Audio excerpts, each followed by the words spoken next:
live session on Black America Wealth Missions.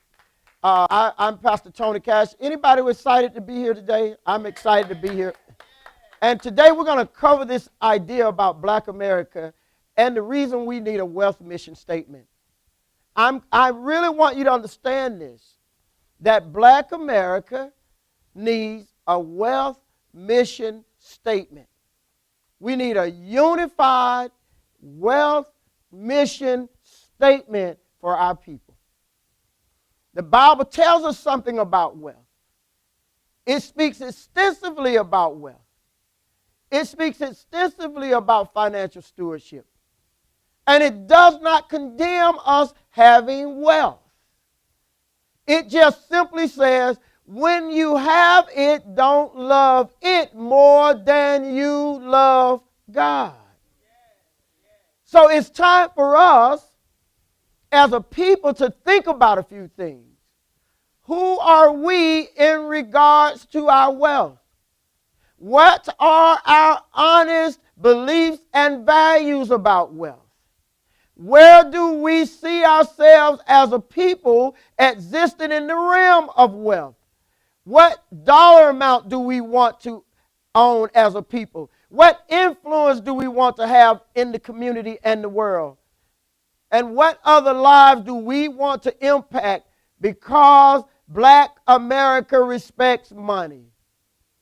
Wealth is a blessing, but not the ultimate goal. God blesses us with wealth, but it should never replace our dependence on God. Deuteronomy 8:18 says, "But remember the Lord your God, for it is He who gives you the ability to produce wealth, and so confirms His covenant, which He swore with your ancestors as of today." Proverbs 10:22 says, "The blessings of the Lord maketh one rich, but adds" what? "No sorrow." So wealth can be a gift from God, but it must be used wisely and with gratitude. So why does Black America need a wealth mission statement? Because there's a need for a unified, clear direction and purpose for Black America money. There is, okay, let me say that again. Why does Black America need a wealth mission statement? Because there is a need for a unified, clear direction and purpose for Black America money. Without a national financial vision or mission, it has become easy for our people to drift in society without making intentional money decisions. So we've got to think about this. Let's think, for example, if we had a mission statement that emphasized financial freedom. Perhaps our people would be more likely to avoid unnecessary debt and focus on investments. When you have a wealth mission statement, it encourages financial discipline and smart decision making. Black America has to understand that we must start now because wealth is not built overnight. It requires consistent, disciplined action. And if we had a mission statement, here's what it would do for us. It would keep us motivated through challenges. Black America understands that the path to wealth has not been easy, has not always been smooth. We've had economic downturns. We've had job losses. Some of us have had personal setbacks. And that can make you question your financial goals. But a strong mission statement, it reinforces our why as a people. Come on now. It keeps Black America motivated on the goal even during difficult times. It prevents Black America from making fear-based financial decisions. If we had a mission statement to create generational wealth, temporary setbacks won't discourage us and we would keep moving forward on our goal. We're going to use the wealth mission statement to promote intentional wealth building habits in our community. I believe that a wealth mission statement transforms your mind from a spending-focused mind to a wealth-focused mind by reinforcing Black America's values and beliefs. 1 Timothy 6:10 tells you and me, it says, for the love of money is the root of all evil. It does not say money itself is evil. Matthew 6:24 says, no man can serve two masters. Either he will love the one and hate the other. Either you will be devoted to the one and despise the other, but you cannot serve both God and money, but you can serve God with your money. And it's easier to serve him when you have some money.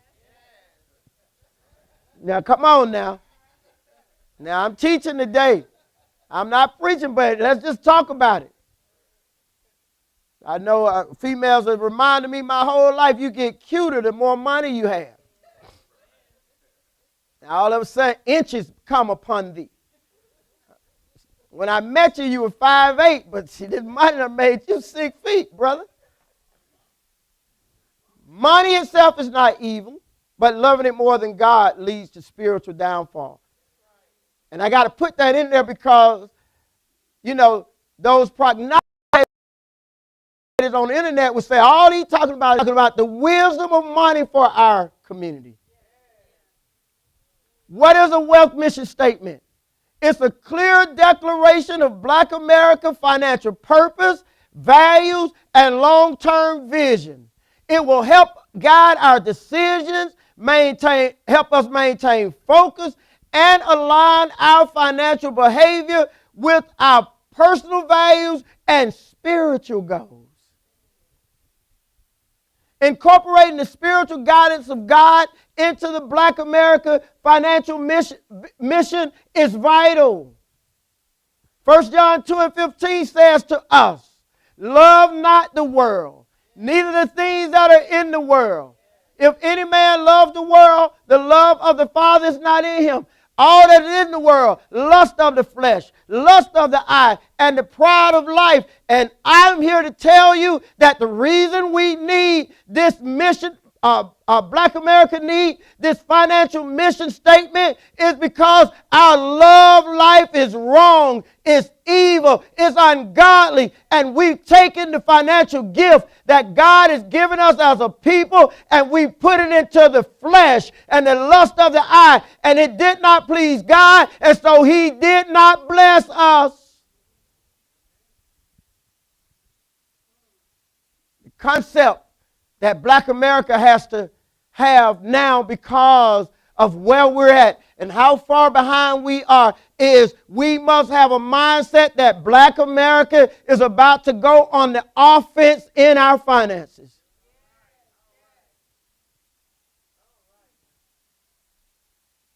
We're going to emphasize proactive and aggressive strategies to maximize our returns and grow our assets rather than just focus on saving and preserving money or assets. No, it's time for us to get aggressive so that we can catch up and be the great people God created us to be in America. Why is this approach so important for Black America? Because an offensive strategy or aggressive strategy focus on maximizing returns by taking a higher degree of risk. Black people need to understand we're never going to reach our goal. We're never going to reach the peak of who we can be in finances if all of us keep saying we don't want to take any risk.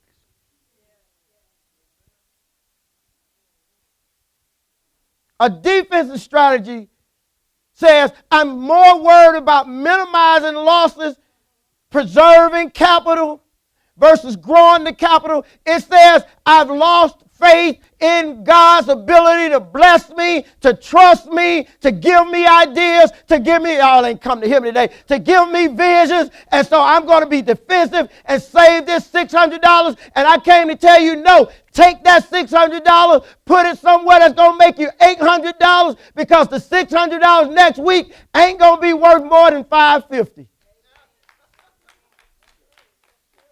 Y'all know what inflation is doing to them 3 pennies you have in your account. Y'all know what it's doing to you. I cannot personally tell you what to invest in. But I can tell you that if we as a people don't change our approach to an offensive approach to wealth, we will continue to fail to keep up with other cultures, and we will never leave a generational financial legacy. So, okay, Black America, here we go. Right before your eyes, I'm getting ready to give you our new slogan and what we're going to say about leaving wealth. We're going to call it delayed gratification generational wealth. Delayed gratification generational wealth. Say it with me. Delayed gratification generational wealth. Y'all can give it whatever nickname, DG2W. When you talk about delayed gratification, it means that we as a people are going to start having the ability to resist immediate pleasures for the future of our children's children. That's going to be crucial for us building generational wealth in Black America. And how we're going to do this? By enabling a long-term financial planning and investment decisions. Everything is not going to have to happen next month and this year. We're going to say, I'm okay with seeing some returns 5, 10, 15 years later. Somebody quiet in here. So what's Mission Possible 1? Here's how we're going to do DG2W. Number 1, if you're writing, we're going to, as a people, accept that 50% of our wealth we personally will never access.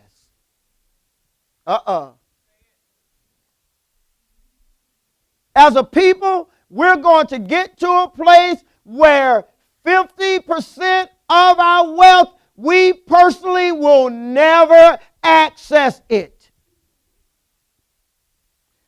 As a people, each individual is going to accept that it's our responsibility to keep our children's children from being poor.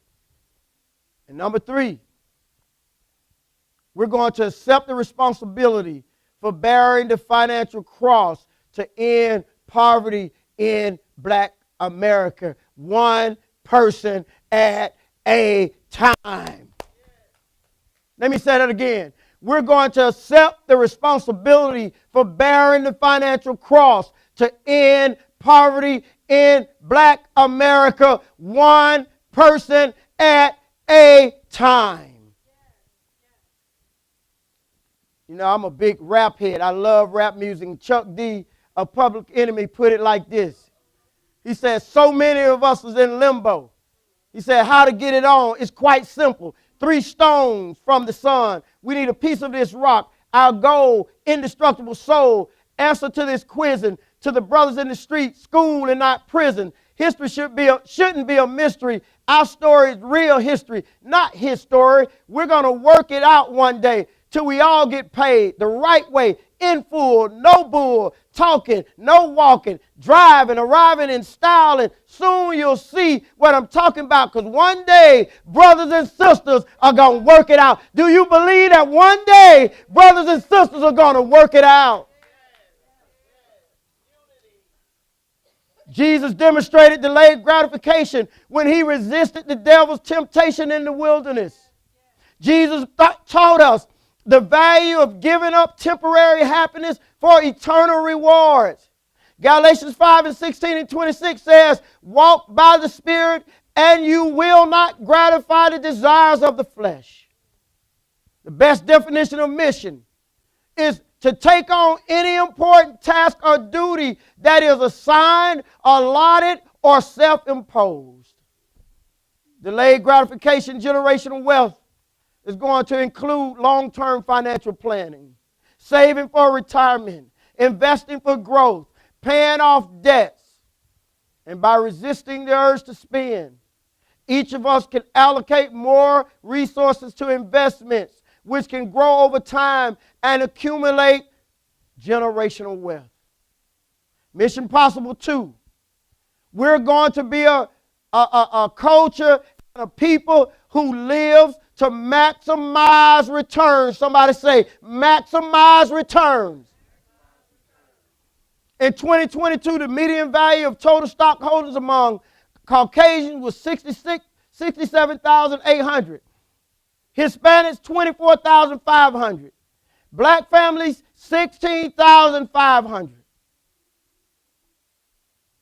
It's driven by the fact that many white families on average have more investment capital, which is passed down through generations.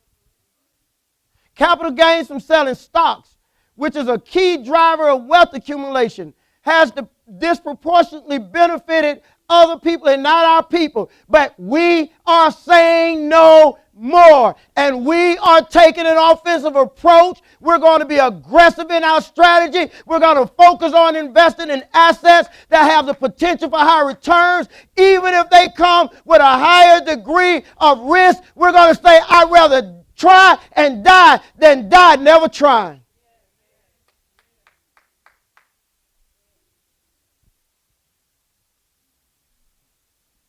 Stop telling your children to simply get a great job and they'll have a better life. A great job is for the average life. You'll never get rich from a good paying job. Your job wasn't created to help you get rich. It was created from the mind of a wealth builder for their own wealth. We need 2 generations of families that will allow all kids who finish a trade school, graduate college, or are simply a hardworking kid to stay home until they have saved enough to buy a home or get married. Did y'all hear what I just said? Don't kick them out. Don't say go get your apartment. In order for us to catch up and be the great nation that God has called us, we need to bring our children back home. When they graduate from college, we need to sit them down, set a goal so that they can buy their first home or marry out of the house, because this individual crap that we're doing in the black culture is destroying our wealth.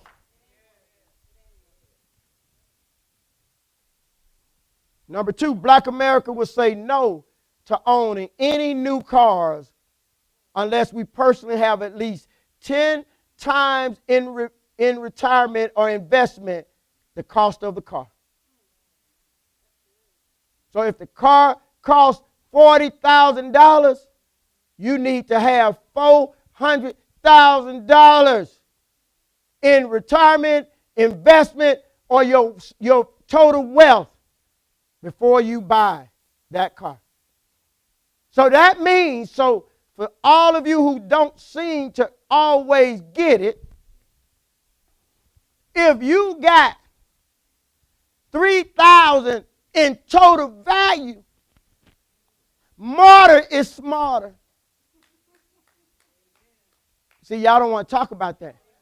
There's a place where you're never going to get better, and you only get better towards the level of sacrifice you're willing to make. And our people got to understand that some things that are great come with great sacrifice. The number one thing you got to sacrifice is your ego. You got to sacrifice your ego and worry about what people are going to say, what you're driving and what you're riding in, because you got a plan, you got a goal, you got a destiny that God has called for your life. Number 3, children will work with the parents to pay off the parents' home, which will be a part of the children's wealth in the future, and this will allow the parents to have a stress-free retirement. This will allow for the third generation to eventually own multiple debt-free homes. I'm saying to you that it's time for the generation to say, Mom and Daddy, y'all stop paying on the house. This is going to be the house that I'm going to inherit, so I'm going to start paying it so that you and Daddy, or if it's just Mama, can have a stress-free retirement, so you can travel before you leave this earth, so you can experience the goodness of God and all He's done in this world. And I'm telling you, you can do it if you want to.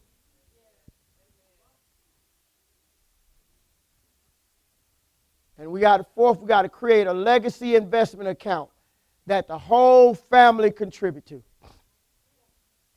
We got to create a legacy investment account that the whole family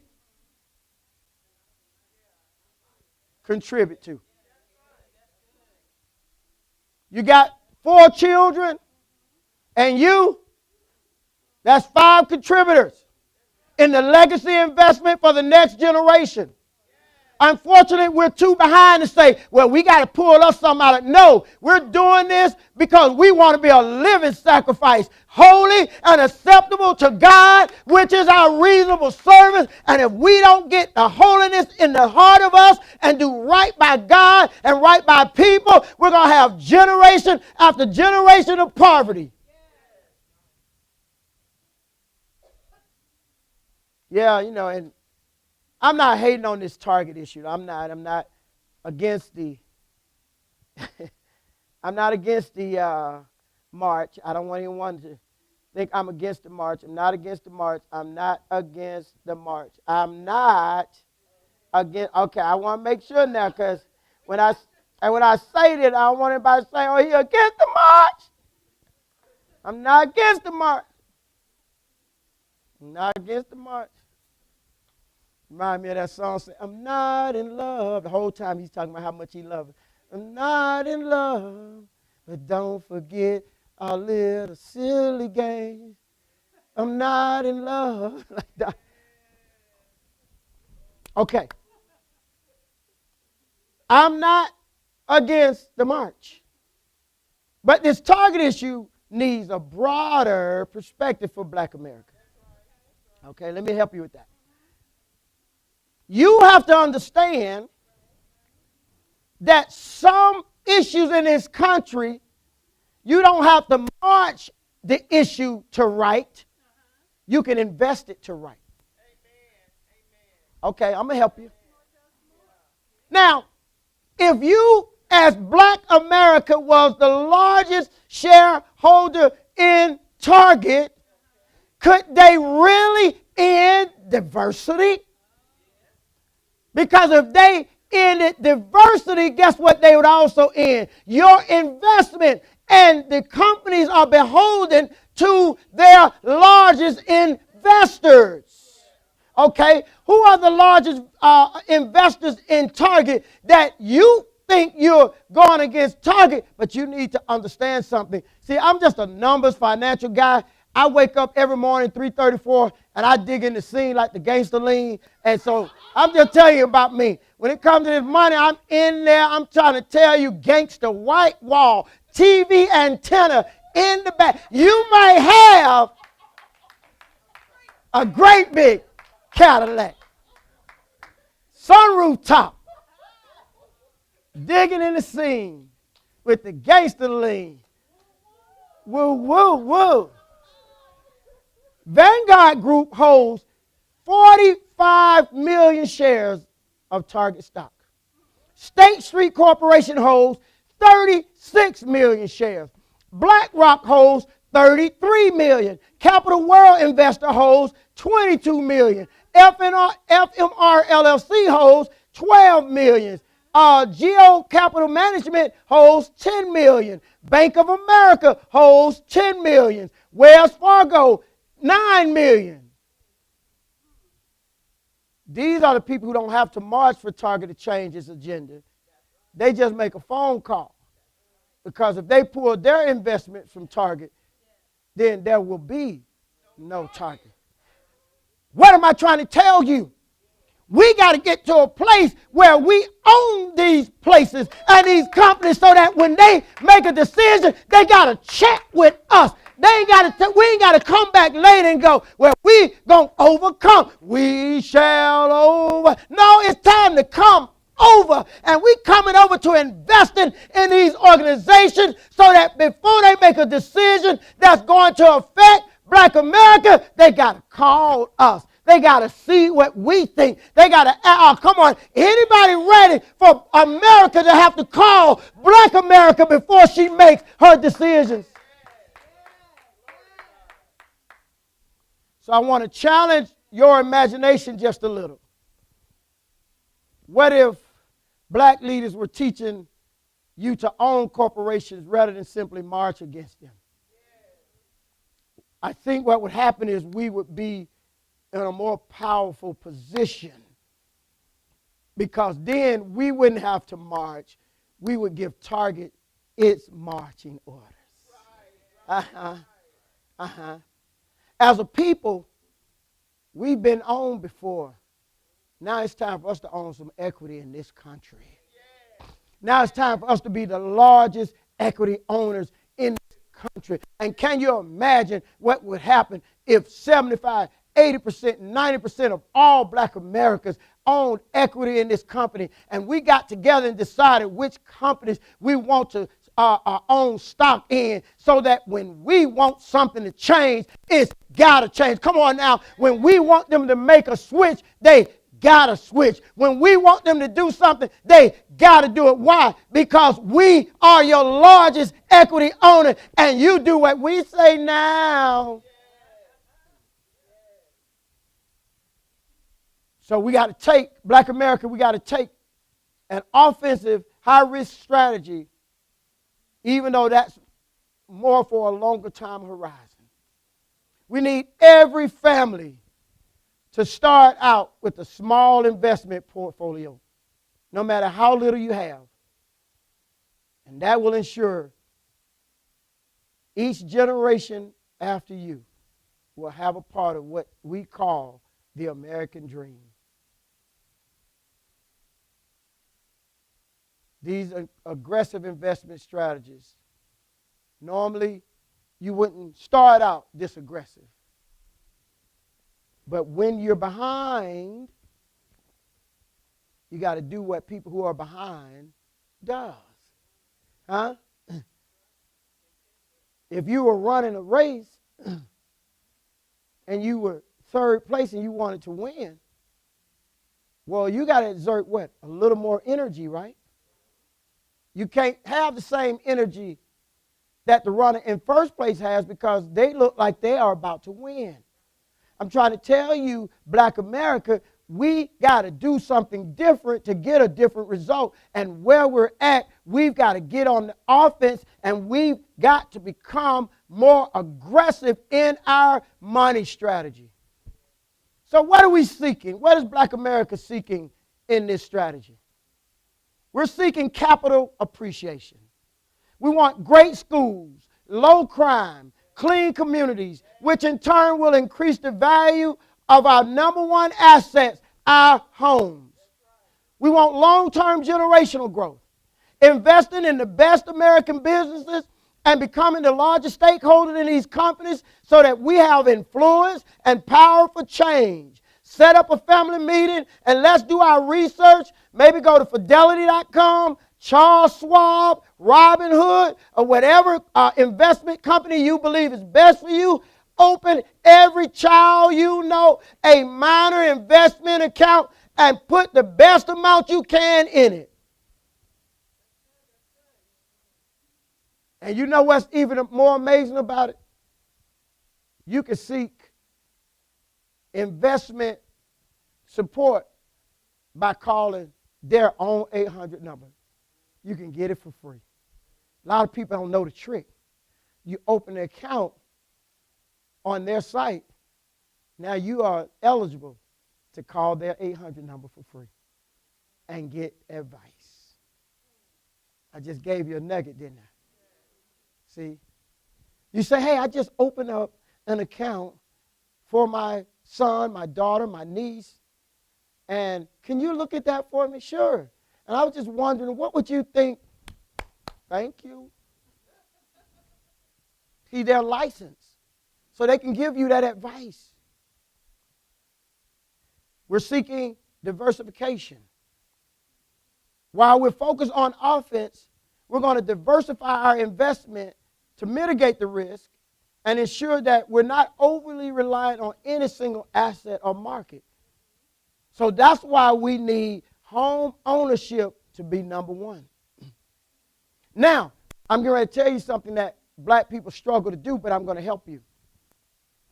We struggle to work together and live together. You know what I mean? I don't just mean community, I mean in the same house. Some of you all, if you didn't know God, the people you live with would be dead right now. You've been unkilled because you know black people have a problem living together. Come on now. We got a problem living together. So I'm going to tell you something that you haven't been told. I know you haven't been told. About 2 years ago, 2.5 years ago, people were saying home ownership was unaffordable. How many of you have been saying home ownership is unaffordable? I just want to see your hand like it's just not possible. How many of you know that that's a sin to say if you're a child of God? Let me tell you why. The strategy, and I told this to Elder JP because Elder JP just have enough common sense to call me and get all this knowledge and wisdom. And I ain't going to tell y'all her business because I'm going to hold a ransom. She's going to have to give me something not to tell y'all her business. So I'm holding a ransom, Elder Care. Pastor Care, I'm holding that. If you don't come through, I'm going to let them know. But do you know what they've been saying? The strategy for wealth is families joining together to buy homes until the economy clears up. Then you take that equity and y'all buy the other family home. You refinance, y'all buy the other family their home, and y'all just divide the equity and everybody eventually. But you know what our problem is? We're too selfish. Yet you can't imagine sacrificing for the good of your family. And so your idea is I'll stay in this rental situation or I'll stay in this apartment because at least I got my peace because I need my peace. I can't deal with it. See, but the problem is what you call peace is really hell in disguise because when you turn 60 and 70 years old and you don't even have $500 in an account somewhere talking about you got peace, baby, you ain't got peace. You got a piece of life. God came that you might have life and life what? More abundantly.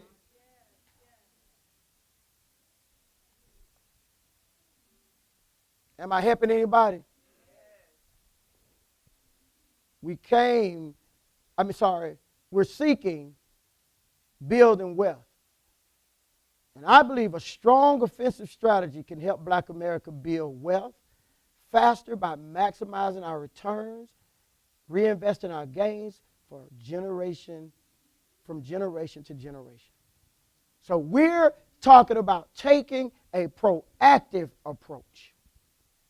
Instead of waiting for the America we know to bring us opportunity, Black America is stated today we are on the offense. We are marching down the field. We are running through the defense. We are passing. We are running. We're doing whatever it takes because we recognize now we got to score. So we're not waiting on America anymore to give us anything. Today, Black America is declaring we're on the offense and we are seeking out. And we are pursuing wealth. We're not waiting for it to come to us. We are seeking out and we are pursuing wealth. So I said, Tony, imagine what a Black America financial mission statement might look like. And listen, I'm not the spokesman for Black American. I just slept at a Holiday Inn.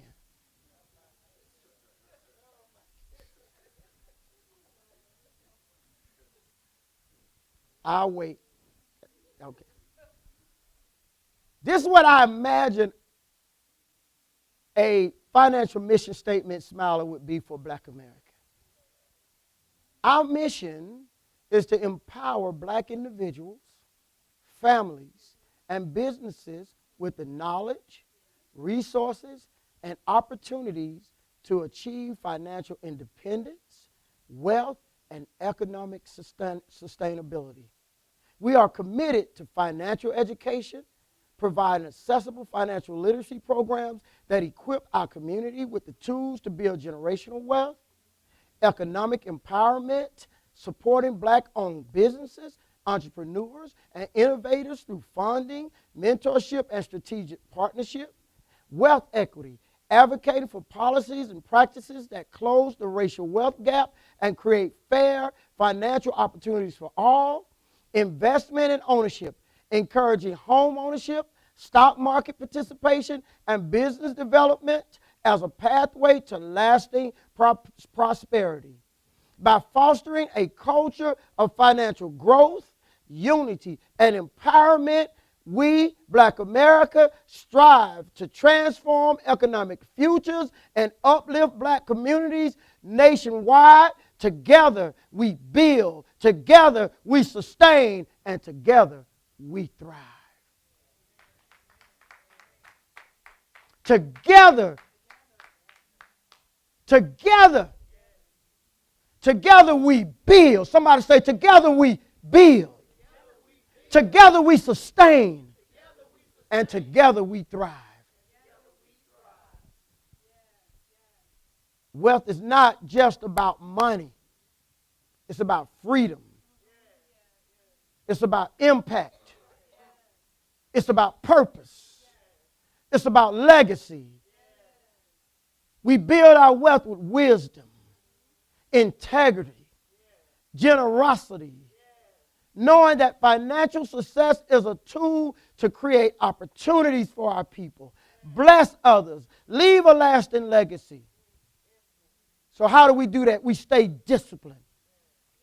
We invest in our future. And we trust that every smart decision we as Black America make today brings each generation closer to financial freedom.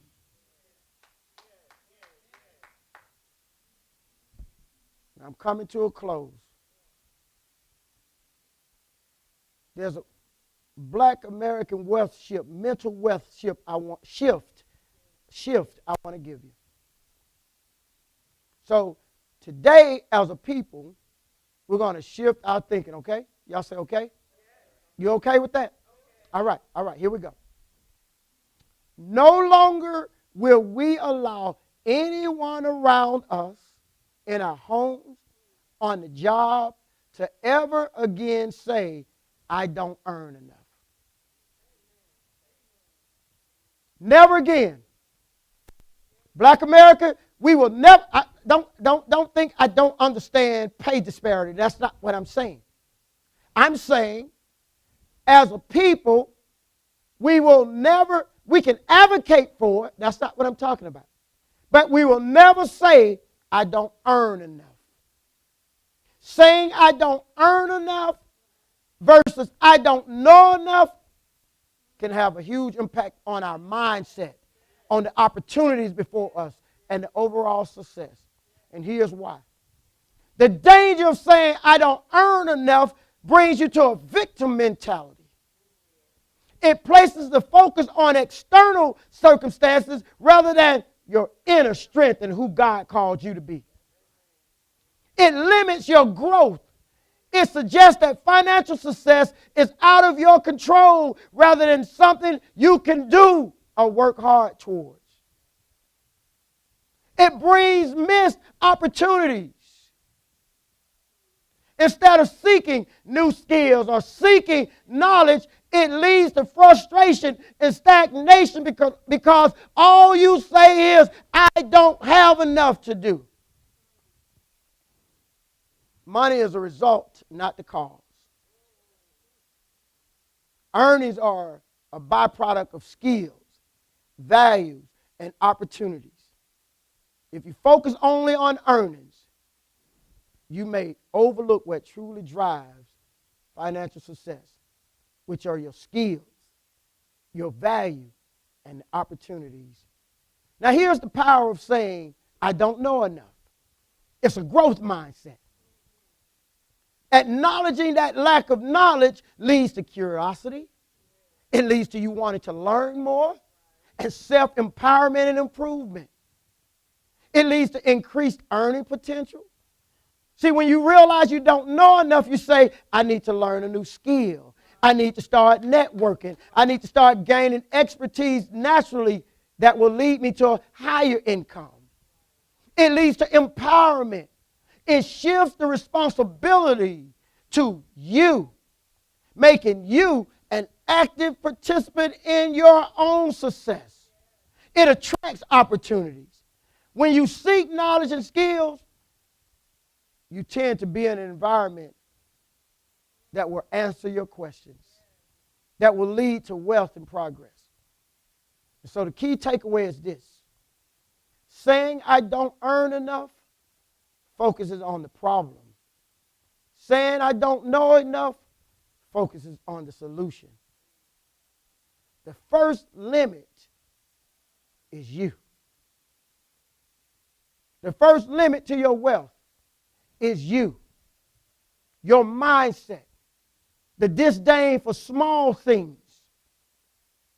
And so you think if you have a little, it can never multiply to a lot. And so you waste the little because you don't understand that greatness came from the small things.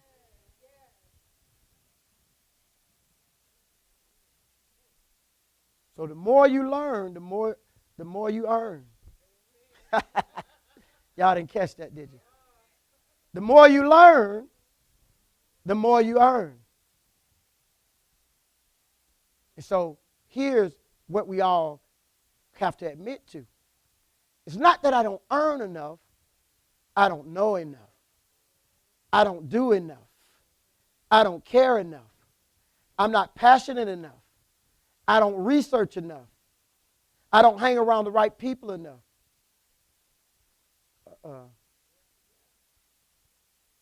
See, you are the answer. Black America, it's not the government who is the answer. It's not a higher paying job that's the answer. You know how many people who are six-figure poor?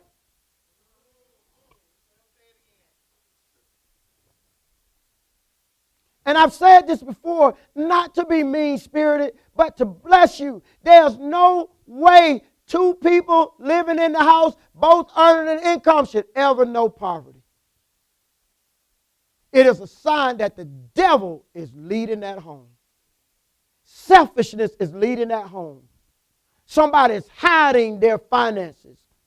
Somebody is doing illicit things with their money that they don't want anyone to know. They're not being truthful and honest. And they're robbing not only the people that's with them now of their wealth, but they're robbing generations of their wealth. And Black America, I believe God sent me here to tell you today that we need a financial wealth mission statement. And we need to stand on that statement. And we need to shun everyone around us who don't stand on it. And we need to shun videos that are materialistic, music that glorify money and just the waste of wealth. Because when we stand together, there's nothing that can stop us. There's nothing that can prevent us from being who we really are. The greatest people in the earth that God has ever created. Nobody's smarter. Nobody's wiser. Nobody's better looking. Nobody's more skilled. Nobody's more learned. Nobody can dance. Y'all be surprised how many coaches hate how well you can dance. They pick at it, but actually there's jealousy. They pick at it and make it stereotypical, but really there's jealousy. It's time for Black America to stand together to create this financial wealth mission statement, to hold herself accountable. It's time to hold your children accountable. Stop turning a blind eye. It's time to hold your spouse accountable. Stop turning a blind eye. Stop sending that child $40 every time they call you. That's $40 that could be on a stock. Do you all know? I don't like to tell too much of my business, but the other day I was purchasing a stock that costs less. It's a stock that I'm figuring about 2 years will be worth $200. It costs less than a pair of tennis shoes. The stock cost me less. And in about a year or two, I'm sure it'll be worth about $200 a share. Don't do that shit. Don't do that shit. I wasn't saying that for you to call me. You better call Tyrone. Call it.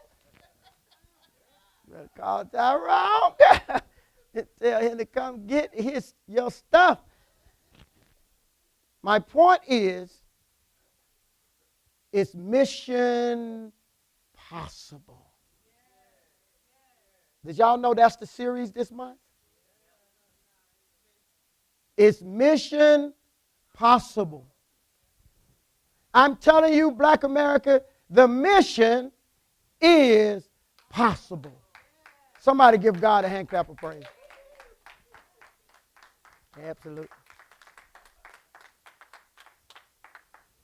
So right here, I want to take any questions that anyone might have. Even if you're online, you place it online. Elder Jeanette Pollock will look at it, or someone will, and we'll answer those questions.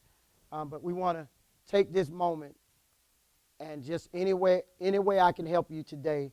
Yeah. Don't be ashamed, whatever your question is. Okay. You got one over there.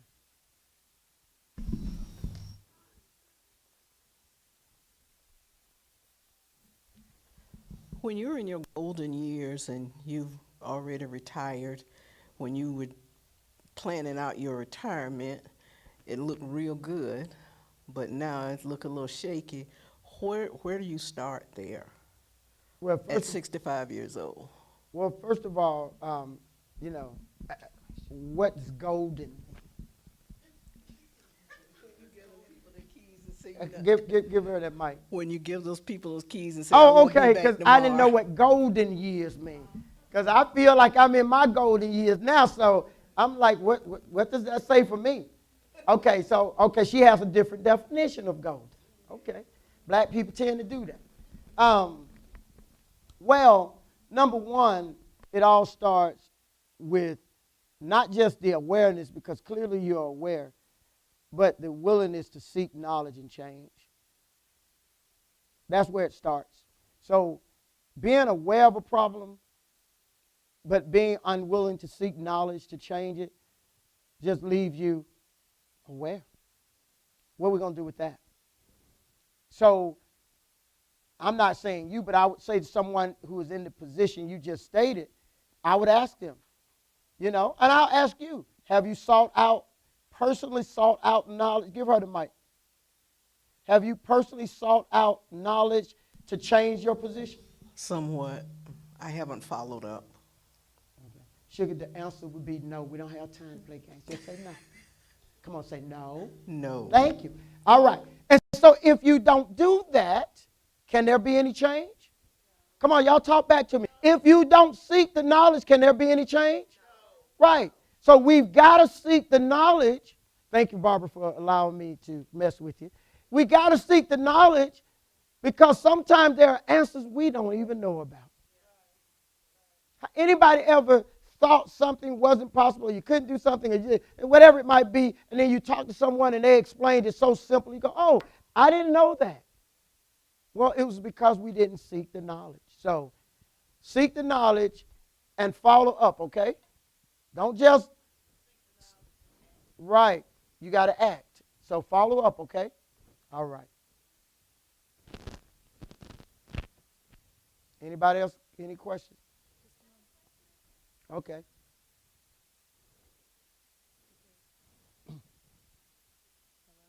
Hello? Oh. Okay.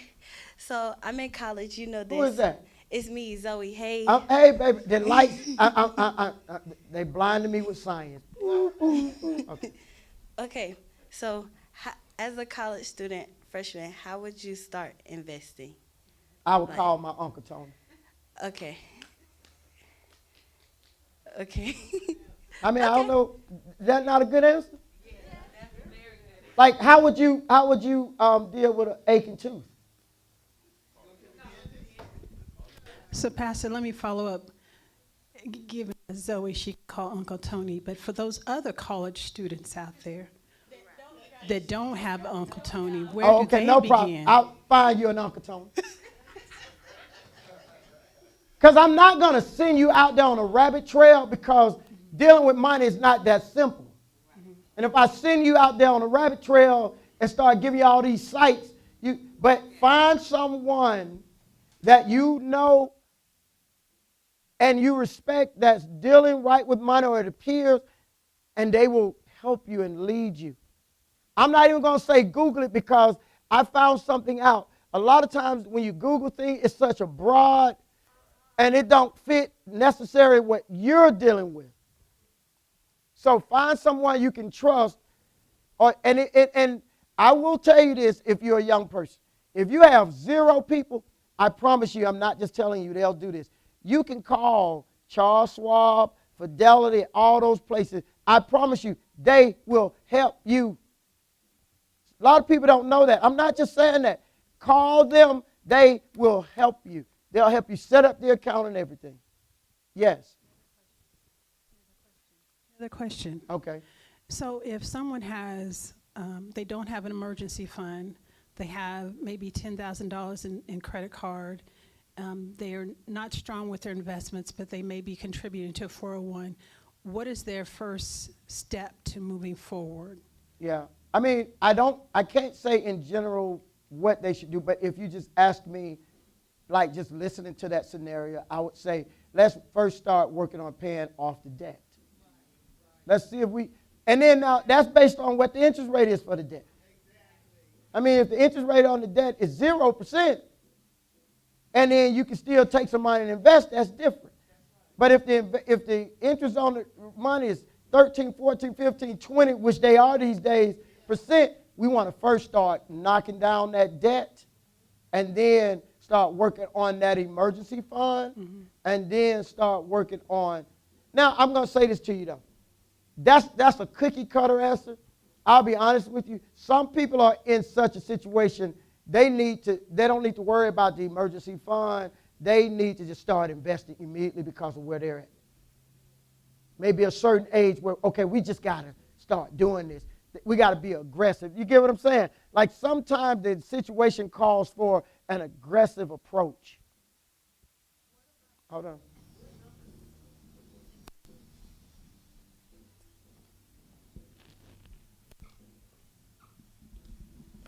If you had to give like an estimate number of debt that you would be in to where you shouldn't like focus on paying off your debt, but just start investing, what would that be? Say that again. So like if you have debt to pay off, and first you said you should pay off the debt and then worry about investing, and then you just said, well, some people so far in debt they should just start investing, take that aggressive Yeah, I approach. usually say that for people who are a little older. No, I'm just saying, like, what amount of debt will require you feel would require you to just take that aggressive approach? Yeah, now it's not amount of debt, it's age. Got you. Yeah, it's like if you're young, let's say you were 25, 30, you got time to pay that debt off and you got time. But if you were 55 and you just had zero and you had that debt, we need to get you some cushion investment so that these next 10, 15 years you can start seeing positive change. And then we can start paying that debt off. Because just how late it is for you in your season of investment. Does that make sense? But it's going to be different for everyone. So when you sit down with different people, but that's my approach because I've noticed when people, even though they may have a little debt here, when they can see the possibility that they're going to have something for the future, it just encourages them to do more and want to do more. Question. What, and I know can vary, but what's a realistic retirement amount people should be stretching for? Yeah, so it definitely, it definitely would depend on your well, number one, it would depend on your age. Thank you, whoever said that. But number two, if you want to do a general answer, it would depend on your comfort level and your living desire. Like, how do you want to live in retirement? Now, I'm not going to judge anyone's level of desire because that wouldn't be fair. But it does matter. Because if you say, well, I really just don't, as long as I can, maybe somebody says, as long as I can pay my bills and no credit is calling me, and every now and then I can drive to Savannah for the beach. I mean, that's a choice. Now, you and I might go, that ain't a lot. But one thing I realized, each individual has their own mindset, and I can't. But let's say you really want to be able to travel, to go to a different state. Every now and then to eat a dinner that costs $150 a plate. Like, I want that. I'm not going to sit here and lie to you and say, like, I don't want all my food to be finger food. I'm just telling you about me. I'm not being, you know what I mean, Rose? Like, I want to be able to sit down and have to use a fork and a knife to cut my chicken, but that may not be. So for me, the number might be different.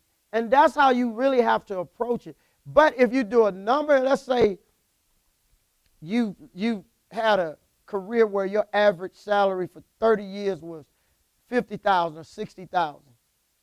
Well, you really want at the end of that to at least have 10 times that. Hold up. I'm sorry. We must also think about that's not what we might be bringing home. Right. We got to think about what we're bringing home, Good not point. what we make, Good point. but what we bring home. Mm-hmm. As Yeah. far as what we need to invest That's and right. how much time we got to That's invest. right. So my mind is thinking about that right now Yeah. as I'm talking Yeah, to you. I agree. You got to think about how much you actually Bring home. bring home. And that's one of the good things about investment. It delays how much you're taxed. You know that? So you really want to start investing, especially in a 401k, because it delays how much you're taxed. Some people don't understand that. They think they're winning by not having the 401k money come out. Actually, you're losing because you're investing most of the taxes that you would pay. But guess what? You're earning money off of their money. And then you say, I'll give it back to you later, but I earn money off of your money. That's why they charge you taxes later on, because they know you earned money off of their money. You got to start thinking strategically like that. Go ahead, Rose. One thing I want to say is I wish I'd had heard this 40 years ago, Yes. And I'm so glad that you're able now to speak to a younger crowd Yes, ma'am.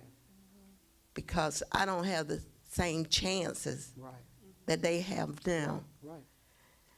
And I appreciate hearing it because they didn't say this to the black No, they children didn't. in my generation, Mm-mm. you know. So we missed out on a lot, Yes.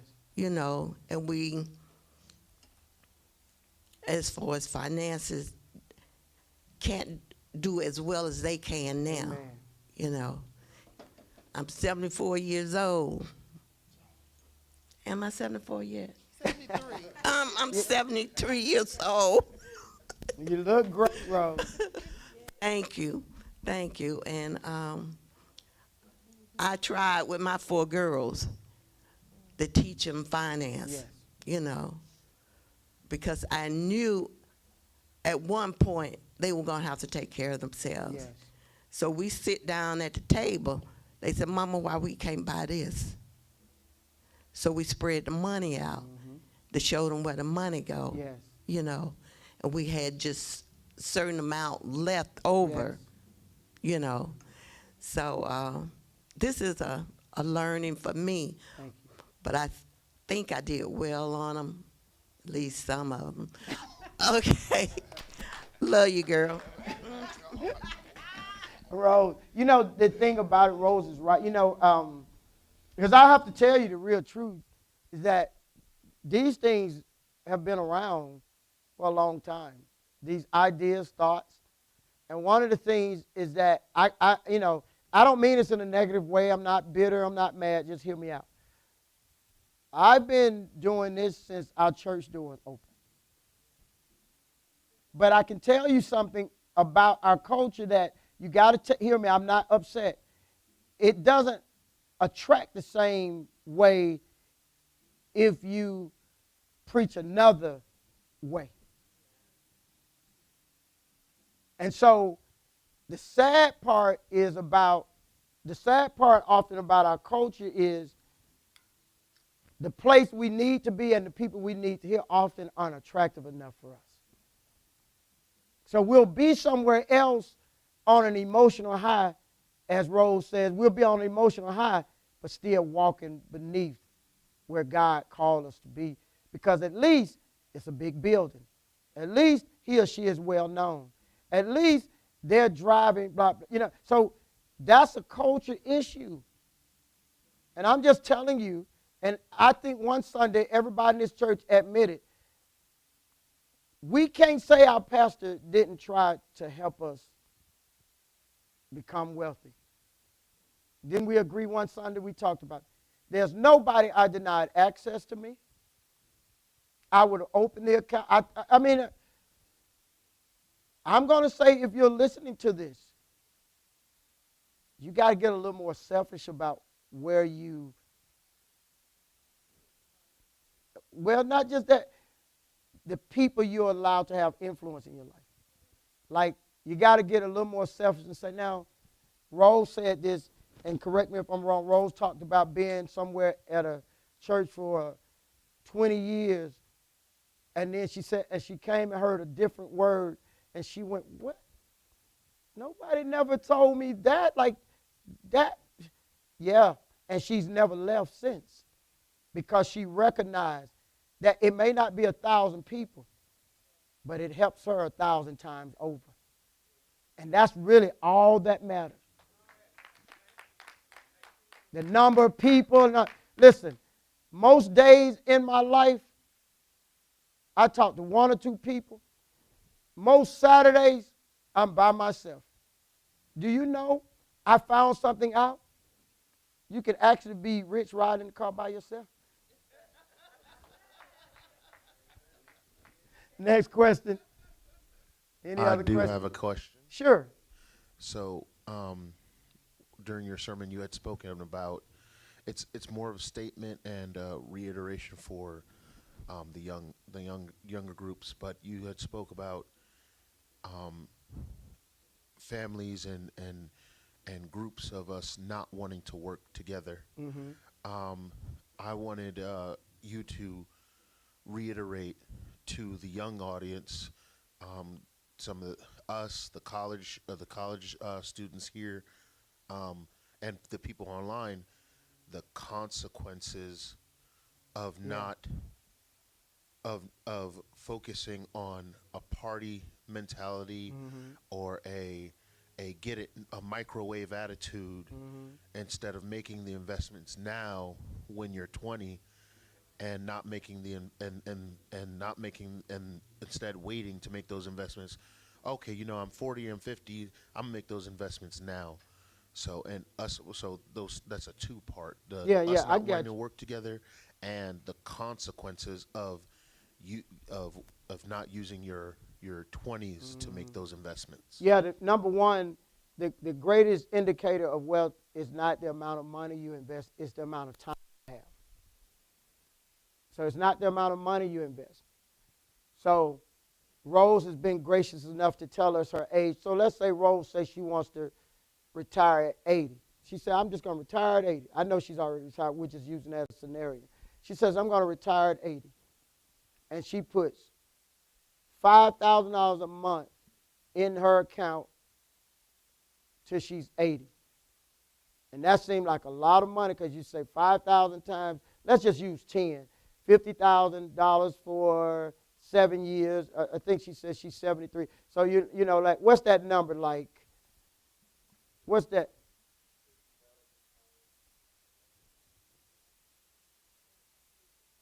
Times 7. What's that number? Yes. 300. Okay. And if our baby there, Zoe, puts in $100 a month to that same age, she'll be a millionaire. But Rose put in $5,000 a month to that age, and she got $350,000. The baby put in $100, and she a millionaire at that age. So time is everything. And that's one of the things that really upset me about so many people, because they keep saying what they're going to do tomorrow or the next day or when I get this. It's like, you got $30 now. What you going to do with that? So the party mentality, I can tell you I had a 10-year dark. I said this from the pulpit before. We got to go. I call it the dark ages. I had 10 years of wealth that I can never get back. It always has bothered me. I think I finally started to get up, but it bothered me. I hung out with my friends. I got out of the military, and I hung out with my friends in Bankhead for almost 10 years. It might have been like 7 or 8, but 10 years in my brain. And I did the math of what that return would have been if I was properly focused and investing, and it was just overwhelming. And I call that the dark ages in my life. I want to say something to you in an 11 way. You can't be 40, 50 with dark ages. It don't hit the same. Anybody know what Pastor's talking about? Like, it don't. I was in my 20s, that's one thing. You can't be 40, 50, 60 with 10-year dark ages. It's time to change. Any other questions before we close out? Okay. Amen. Well, let's give God a hand clap of praise just for this. Yes. Go right ahead.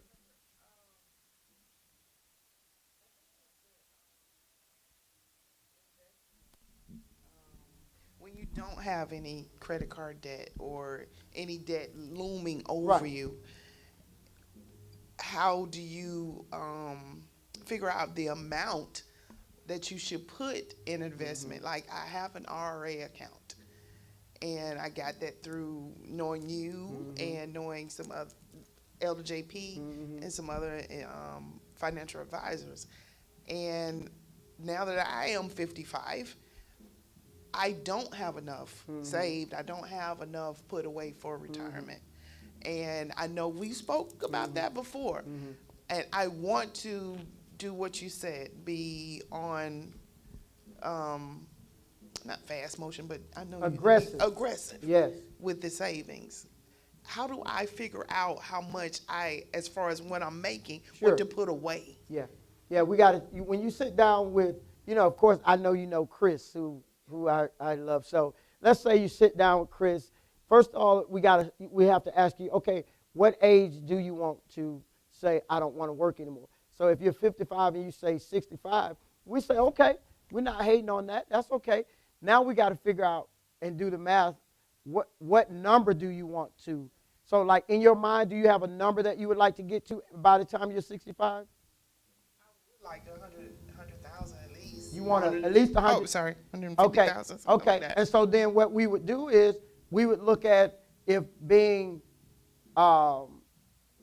aggressive is the answer, or maybe because of your number, we might say, well, you don't have to be as aggressive. And so that's how we would determine that, the amount. And the amount will let us know if we, then of course we've got these tools and we would put it in there and it would tell us what does it take for you to get to that number in 10 years if the returns are at least this number. And that's how we would do that. So it's something that's easily done, and I advise everyone to take that approach and sit down with someone to do that.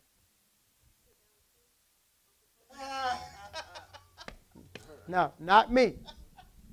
Not me. Not me. Any other questions? Amen. Anything else, Elder JP, before? Okay, amen. Well, if you're at home and you don't know Jesus Christ as your Lord and Savior, we want you to find him. We want you to know him. So just say, Lord, I know you came down to the earth. You lived amongst men. You died on the cross. You were buried in the grave, and you rose in 3 days with all power in your hand. You just accepted him if you believe that.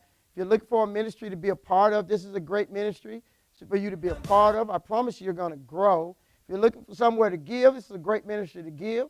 We appreciate every donation that you give so that this great ministry might stay around. So on behalf of myself, Pastor Alicia Cash, our lead elder, Elder Jeanette Pollock, we say thank you so much for joining today's broadcast. God bless you and your family. Make it an amazing Sunday. Goodbye.